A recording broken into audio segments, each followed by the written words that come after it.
8 बजे सॉरी, जब आपको सोना है उससे 3 घंटे पहले 100 या 150 ग्राम एक्स्ट्रा वर्जिन ऑलिव ऑयल। अच्छा, जितना ऑयल, अगर आप 50 किलो के हो तो 100 ग्राम, अगर आप 70-75 किलो के तो 125 ग्राम, अगर आप 80 किलो से ऊपर हो तो 150 ml, मतलब इतना ml extra virgin olive oil में। जितना एक्स्ट्रा वर्जिन ऑलिव ऑयल है उतना जूस मिला के सीधे बैठ के घूट घूट करके पी लो। उसके बाद 5 मिनट दाई करवट लेटो और उसके बाद जैसे मर्जी सो जाओ। और सुबह उठ के 50 ml extra virgin olive oil दोबारा पी लो, जूस मिला के, मतलब फ्रेश जूस, पाइनएप्पल या मौसमी का। और उसके बाद पोटियां लगेंगी आपको। और मैं तो कहूंगा एक आटा छानने की छल्ली ले लो, 15 रुपए की, 10 रुपए की आती है, उसको पोटी वाली सीट पे रख लो। जिस दिन ये करना है उस दिन खाना नहीं खाना, मतलब 6 बजे जब ये करना है शाम को 8 बजे, तो पूरा दिन खाली पेट रहना, सिर्फ जूस और नारियल पानी पीना है, वरना पोटी आएगी। तो पोटी नहीं, अगर आप खाना नहीं खाओगे तो पोटी नहीं आएगी, कचरा आएगा।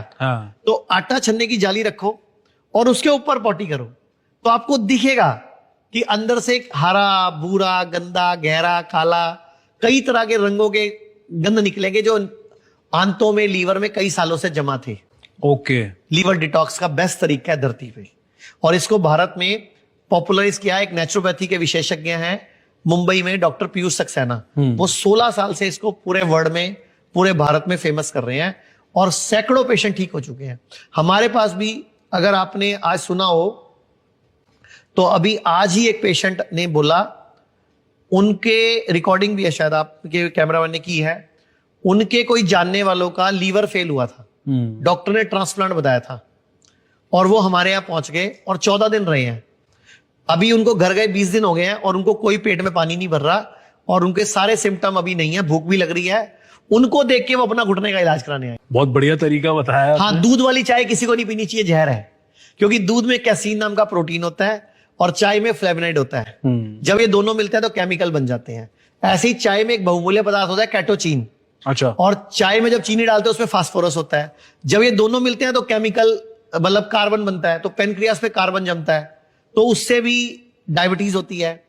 इसके अलावा जोड़ों के दर्द भी चाय में रिस्पॉन्सिबल है उसके लिए। आयुर्वेद में ना बस्तियां दी जाती है कई तरह की। जैसे मान लो आपको वायु रोग है, वात रोग है, आपको गैस बनती है, या आपके जोड़ दर्द है, गठिया है, तो जैसे घुटने में दर्द है तो घुटने पे एक जड़ी बूटियों का विशेष ऑयल पिलाया जाएगा, घुटने को पिला देंगे हम। अच्छा। घुटना पिएगा, उसको सूखेगा अंदर, जानु बस्ती से घुटना ठीक हो जाता है, जो मैंने वीडियो दिखाई, घुटना ठीक हुआ 10 दिन में। ऐसे ही गर्दन दर्द है, सर्वाइकल की प्रॉब्लम है, तो ग्रीवा बस्ती से ठीक होता है। अगर यही रीढ़ की हड्डी की प्रॉब्लम है नीचे की, L4 L5 डॉक्टर ने ऑपरेशन बताया, तो कटी वस्ती से ठीक होता है। अगर पूरी रीढ़ की हड्डी में प्रॉब्लम है तो पृष्ठ वस्ती से ठीक होता है। अगर आपको डॉक्टर ने हार्ट की ब्लॉकेज बताई है कि बाईपास सर्जरी होगी, तो हृदय वस्ती और लीच थेरेपी से ठीक होता है। अगर आपको दिमाग की कोई प्रॉब्लम है, नींद नहीं आ रही, डिप्रेशन है, एंजाइटी है, सिजोफ्रेनिया है, तो शिरोधारा से ठीक होता है। नाक का कोई रोग है, नाक की हड्डी बड़ी हुई है, डॉक्टर ने नाक का ऑपरेशन बताया, तो नस्यम से ठीक होता है। अभी मेरे पास एक पेशेंट आए जिनको कान की यहाँ पे नस दबी हुई है। आज ही मेरे पास सोनम बाजवा, जो हीरोइन है पंजाबी फिल्मों में, उसकी मम्मी का ट्रीटमेंट चल रहा है अभी। ओके। उनका पूरा ये फेस सुन्न है, उनका 2 महीने से ट्रीटमेंट चल रहा है। अभी मैंने उनको एडमिट करने के लिए बोला है, तो डॉक्टर बोल रहा है उनके कान की एक नस सूख गई है। मैंने उनको बोला 7 दिन के हमारे पास आ जाओ। आयुर्वेद में टेक्निक होती है कर्ण पूरन। ओके। 90% चांस है आपके वो नस ब्लॉकेज खुल जाएगी। Ayurveda is wonderful, Ayurveda is powerful. मतलब लोग बिलीव करें बस। मैं तो कहता हूं भारत के अंदर आयुर्वेद को प्रथम चिकित्सा पद्धति होना चाहिए। अभी भारत में ऑल्टरनेटिव पद्धति है, ये सेकेंडरी है, वैल्यू नहीं है इसकी।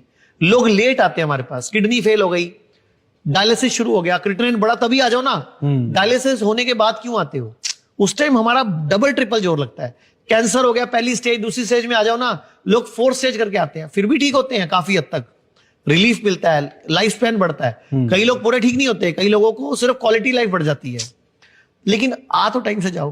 करेक्ट। जैसे शुगर है, आपकी शुगर 500 आ गई, डॉक्टर बोलता है इंसुलिन लगाओ, तो मैं कहता हूं अगर आपकी शुगर हाई आ गई, बीपी हाई आ गया, क्रिएटिनिन बढ़ा हुआ आ गया, तीनों में से कुछ भी आ गया, आप करेला और नीम ले लगभग 250-250 ग्राम, उनको चॉप कर लो जैसे वो परात में दिखा रहे हैं अपने, ठीक है। उसको परात में भर लो या जमीन में कोई गड्ढा खोद के उसको भर लो, उसके ऊपर पैरों से मत हो, खाना नहीं है।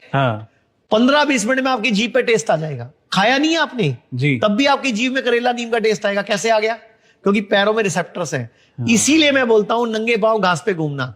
और आपने वो पॉडकास्ट में बोला था कि नंगे पांव घास पे घूमने से आंखों की रोशनी में फर्क नहीं पड़ता। मैंने नहीं बोला था, डॉक्टर ने बोला था। तो डॉक्टर साहब को प्लीज करेक्ट कर दीजिए कि नंगे पांव घास पे घूमना इज साइंटिफिक। ओके। क्योंकि उससे इलेक्ट्रॉन्स मिलते हैं, एनर्जी मिलती है। हाँ। मेरी बॉडी में एनर्जी आ रही है, रिचार्ज हो रही है मेरी बॉडी। और मैं आपको अच्छा एक बात बताऊं, आज आपने जब बाहर झंडा रोहण कर रहे जी, थे, जी, जी, जी। आपने लोगों से एक सवाल पूछा था, मैंने पूछा था तो आप खड़े थे जी। कि कितने लोगों को नंगे पांव घास से घूमने में आंखों की रोशनी में फायदा हुआ है। जी। कम से कम 25 मिनट लोगों ने हाथ उठाया था। करेक्ट। मेरे पास वीडियो अगर आपको चाहिए तो मैं दे देता हूं, जिन लोगों ने मुंह की लार आंखों में डाल डाल के चश्मा उतरा उनका। जी।